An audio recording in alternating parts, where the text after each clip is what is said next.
Hello YouTube! So today I'm plotting up some plants I found in the compost.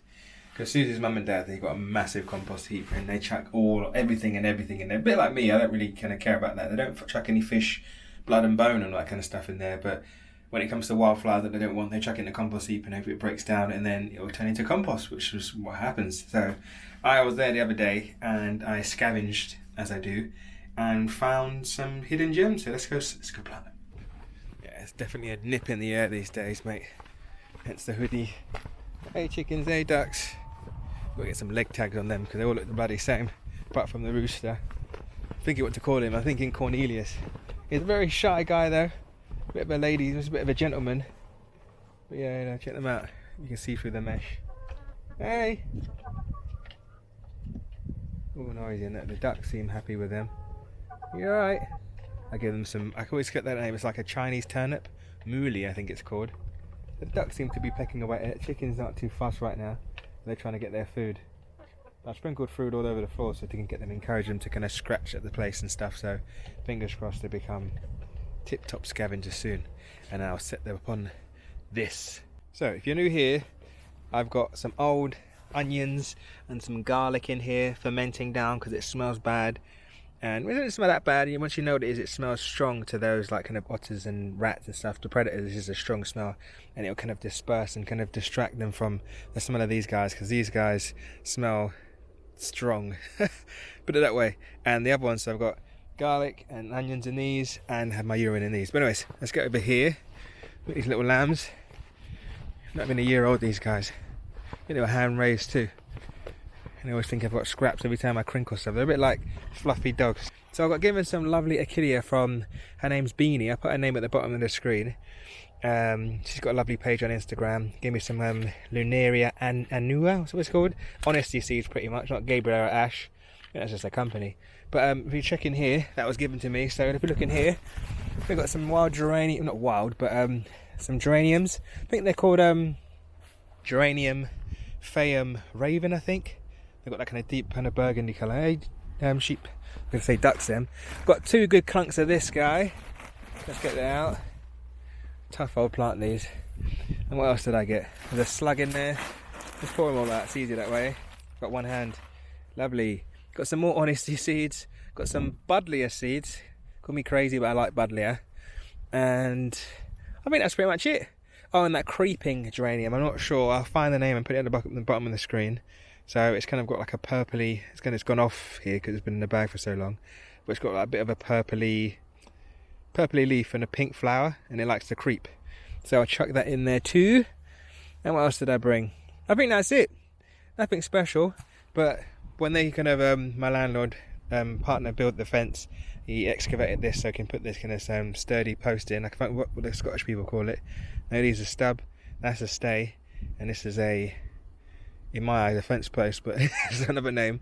But yeah, he's excavated these plots. So he's got one here, there's one all the way down there, and there's one over there. So what I'll do is I'm going to kind of split these up and sprinkle them down here. Oh, and I got some sea kale. I forgot that. I can see it over there next to the car. It's behind the fence. I'll get that in a bit.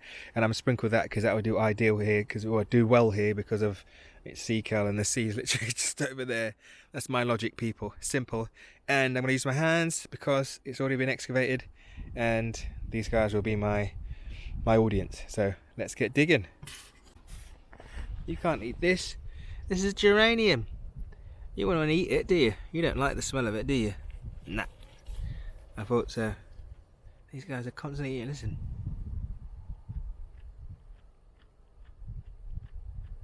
Munch, munch, munch. Num, num, num. So you can see there's a lot of fibrous roots here, a lot of mycorrhizal fungi going on here, so I'm confident that pretty much, I mean, I could split this up into several different clumps if I want to. Look, there's another one there. I could split this up maybe 3 or 4 more times, but at the same time I want them to be strong and well enough to kind of take root pretty quickly. And I don't have any root grow. I haven't made any willow water. I do have willows, but I want them to get thick as possible, so that's another thing you could add to it. If you want to find out about willow water, hit the top right of the screen right now. And yeah, let's get planting. The ground is kind of hard, I'm not going to lie. It's lovely. But look at it. Like I said, I've shown this before. The blacker the soil, the better, people. And look at these guys. What do you want? You want to help? I should have got a spade, but now I'm here, I'm being stubborn and being like, no, I will break it up. Hey sheep, we can do it, right? Imagine they went like that. There we go, look at that. And you just pop that in there. You could make it look a bit not neat and take off all the dead and stuff, but at the same time, this dead will die back and then feed the plant if we just leave it on there. So I'm not too fussy. Just leave it on there. It's best I know where it is then. It's quite hard to kind of notice perennials when you cut them right back and put them in the ground because you forget. Especially if you go in the garden all the time, it's in a place where you kind of walk around and stuff. So, but here I don't walk that way. I don't walk around here that much, so I know I wouldn't lose it, but I want to see it, and plus I know the dead will feed the plant again. So I'm just breaking up the soil here. It's very peaty, very loamy. You can feel the sand in it. So I'm just breaking it up just to kind of give the plant a helping start, because I'm sure it could kind of find its feet in the tough clumps of the what do they call them again? What would I say? What would I call them? Oh, I forget the name. But I'll write it down at the bottom screen if I remember. This guy's sniffing me. But yeah, sod. There you go, sod. I've been saying that phrase all my life, you silly sod. But there's lots of sods in here, upturned sods, like so. So that one's done. So I've got 2 more clumps. I think, you know what, I might just focus and put them all the plants in this section, because this is the biggest. It's the most sun. It'll look really nice when we look over out the window. We're like, oh, look at this little pretty patch from a distance. So I'm going to put all the plants in here, so we can kind of get the bees involved. Well, that's what I forgot to say. All these plants are bee friendly, people. And we know how important the bees are. And there's a very rare species of bee here called the yellow bee, the yellow bumblebee. It's not really seen anywhere else. And lots of muscadas and stuff, so let's be good to the bees. Be good to the bees, be good to the planet. So I'm just planting the creepy geranium now, forget the name like I said. But if you want to see some more planting from me, especially vegetables, there's not many people plant ornamentals and stuff, and a lot of those YouTube channels always talk about planting vegetables and stuff, but if you plant some nice kind of bee-friendly ornamentals, you get some bee-friendly kind of herbaceous and you get some bee-friendly kind of vegetable crops, and you get bee-friendly annuals too. But if you plant some bee-friendly perennials that keep coming up, down, it saves you time having to plant the stuff to kind of invite the bees in, so then they kind of pollinate and kind of your food and vegetables. It just makes it easier for them. And I've noticed as well in my experience of kind of my permaculture kind of practices and all sorts, is that when you encourage wildflowers and all sorts and stuff into your patch, you will get a range of different kind of like natural pest predators and stuff that kind of will do good, and it kind of makes you a bit more organic, so you don't have to use any pest killers or spray. For example, nettles. I'm going to incorporate nettles into this patch. I love nettles. My landlord's got a massive pile of cow poo, which is kind of covered in nettles because all the nitrogen. There's some up there too, so what I'll do, I'll propagate and spread the nettle love around the place, because nettles attract the green fly and they attract a lot of ladybirds, and we know what ladybirds love. They love aphids, so that's why. And a lot of kind of long grasses. I haven't been here for I've been here for late summer, but I've not been here for like the whole of summer and spring, and to see what's growing there. I've got sheep poo on my hands, lovely. So yeah, that's why ornamentals are good. I was always an ornamentalist. I love ornamentals when it comes to gardening. It took me up till like 8 years into gardening to realise like, oh, there's more to life than just planting ornamentals, because I love the colours, I love all different types and stuff, and the bees. Like I said, I've always been big on the bees, but knowing I can get the bees and the vegetables at the same time, it's a win-win. It is a win-win. So if you've got a green patch, I know some people don't, you can always grow vegetables inside. There's always hydroponics and stuff. I'm going to give it a go one day. So yeah, give it a go. You can always ask a friend for plant cuttings and stuff like that, and it kind of oxygenates your house and all sorts of stuff, and just gives your place a bit more colour and a bit more vibrancy. So I'm going to start sprinkling up these. I love these as well. These honesty discs. They kind of get a bit of a thug up here. They're a bit of a thug anyway, but just look at that. Nice little circular disc, a little seed in there. It's just perfect. So I'm just going to crumble these up now. In fact, you don't have to crumble these up to spread them. You can just place them underneath the surface of the soil and let them break down even more, and then you have clumps of it. But the thing is, I am going to do that actually, because the wind here is bonkers, so I will place them under so they don't then blow over to flipping Spain. So let's get cracking with this.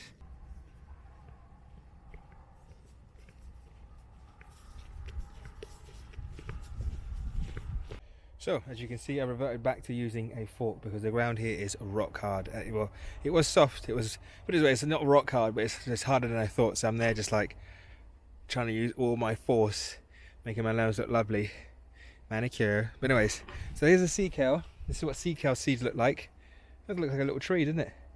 Nice little balls contain all the seeds in, so I'm going to sprinkle them all over the place and see if they take. And what else am I going to mention? I can't remember. That's it, the Achillea. I didn't really focus on the Achillea that much. Achillea is kind of a bit like part of the carrot family, I'm sure. I'm sure it is. Wild yarrow is part of the carrot family. I'm not making it up. And it's got like a flat-like type flower. Comes in all different types of flower actually. There's pink, there's yellow, there's white. I think white is the common one. Not sure of this colour, so I'm not going to ask her. So it's about like a nice little hidden surprise. But the bees and the hoverflies and all sorts love it. Like, it does really well here too. So I've seen it in Kate's garden. If you want to see my grandmother's Cedar's grandmother's garden, click the top right of the screen. It's a lovely garden. It's the gardener's garden, and that's what I want to create, like a nice croft, a permaculture paradise kind of thing. But at the same time, and I have a little small pocket of I've looked after so many gardens in my time, and I've seen so many great ones, and I've got so many different ideas of what I want to kind of, just got many ideas. So that's what I'm going to do, is make a nice little patch, not a small patch, not a bit too big, of just a nice kind of idyllic garden and what people kind of think of as a garden, if that makes sense. So, because if you get the soil right, you get nice windbreakers, you're laughing. So anyway, let me plant these up because I got to rush off in a bit, so let's get planting. This is the buddleia seed I'm breaking up, and I'm not going to bury the buddleia seed because they're pretty much they're great at propagating themselves in rocks. You must have seen them before. If you're not sure about buddleia, look up Buddleia davidii, especially in mainland Britain. I see it.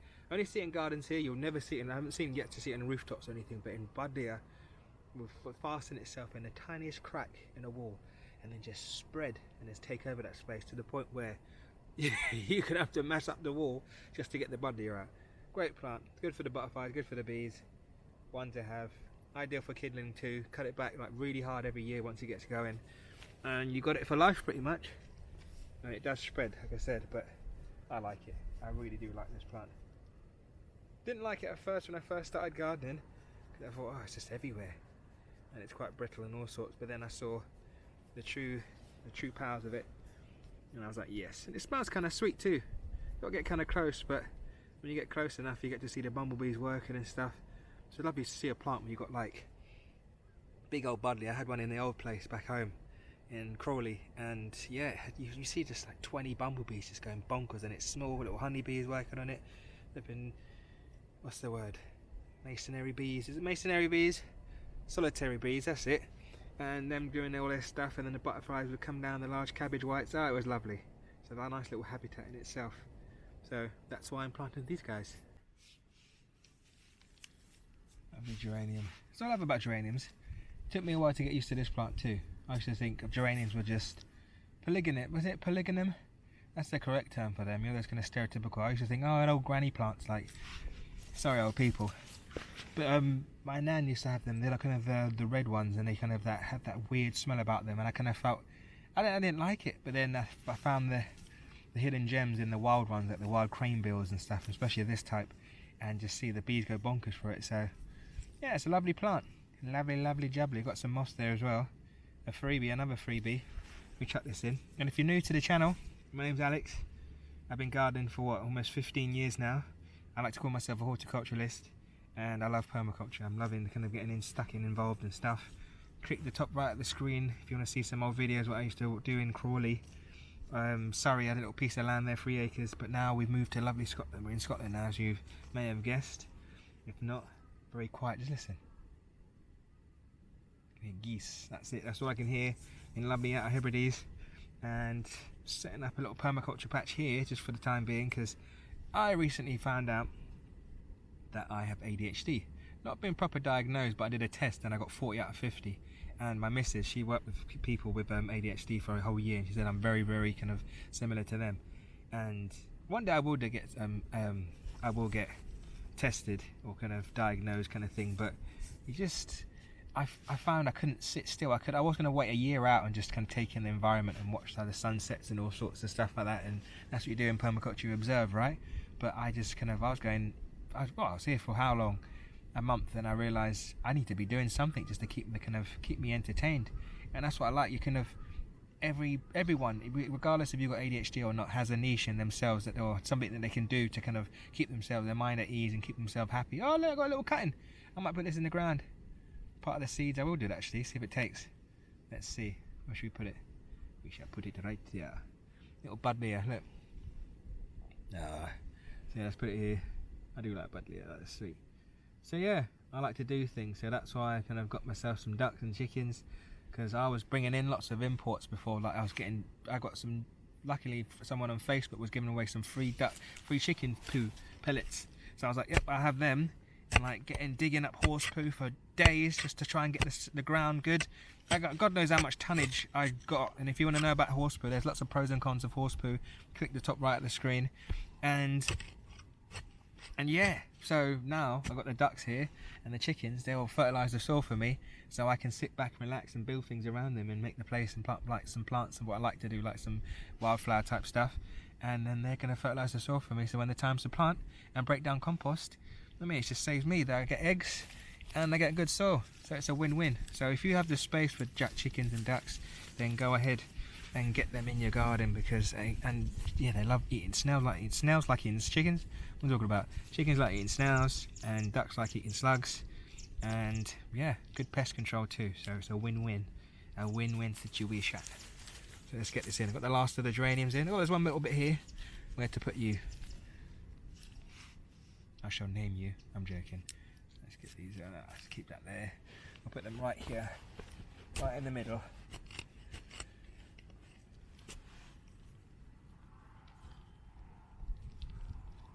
Main thing I was going to say is just, yeah, get outdoors, people.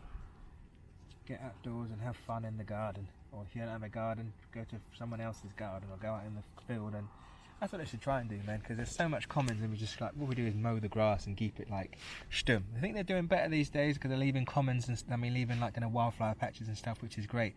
And that was set from about 3-4 years ago. I think there's kind of like new managers on the teams now, and they like kind of encourage more wildlife. But I feel, I just speared the baby buddleia, silly me. But yeah, I feel like there should be some more kind of guerrilla parting, like kind of, because everyone, I mean, there's so much space, there's so much greenery we could have. We need trees right now as well, so I don't know, I'm blabbing. Anyways, let's get sprinkling some more seeds.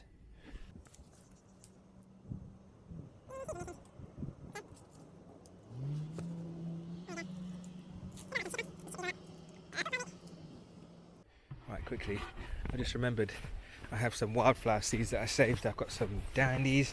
So you remember, again, it's one of those kind of point you elsewhere kind of vlogs. Click top right of the screen if you want to see the kind of me preparing to come here in 33-degree heat down on the mainland. Packing in that was a nightmare, especially moving with the cat as well. So I'm gonna get some seeds from the shed. Just remembered that I have a box of wildflower seeds, so let's sprinkle some of that around. And I will save some. I was going to dedicate them over there, but I will save some for over that corner down there and over that corner down there, just to kind of, because I don't want to see that, but still, it's encouraging kind of wildlife, so it doesn't matter. It's all about the eye. Help others out too. So this is the box. It's called Wildflowers Classic Meadow Mix by Thompson and Morgan. Plug in them there. Not getting any sponsors for this, people, but I bought some nice plants off them, and they've been decent. So yeah, going back here to the plot. I'm late though. Here's always the way I got carried away with this vlog. I should be driving to kind of test out the plot. And I know I haven't taken you guys to the plot yet, but I'm just waiting for a nice day. Yesterday was ideal, but I was getting little birds of an eye. So I will, on the next good day, God knows when that's going to be, I will get you down to the croft and we can have a good old tour and just take in the whole place, because obviously it's beautiful up there. Beautiful. It's beautiful. So let me just sprinkle these and then bugger off, because I need to help Susie's dad out. Well, he's helping me out really, so I'm gonna sprinkle these quickly. But anyways, if you're new here, consider subscribing for more fun action, because I want to delve deep into the chicken and duck situation, and my croft as well, and just some for more permaculture fun, and a little run over there, and just some horticulturalist fun and excitement. So hit the subscribe button and the bell icon, and if you see these videos around here, have a look and see what I was up to before, and you might learn something. Anyways, peace and hugs, people, and remember, it's not just my agenda, it should be yours too.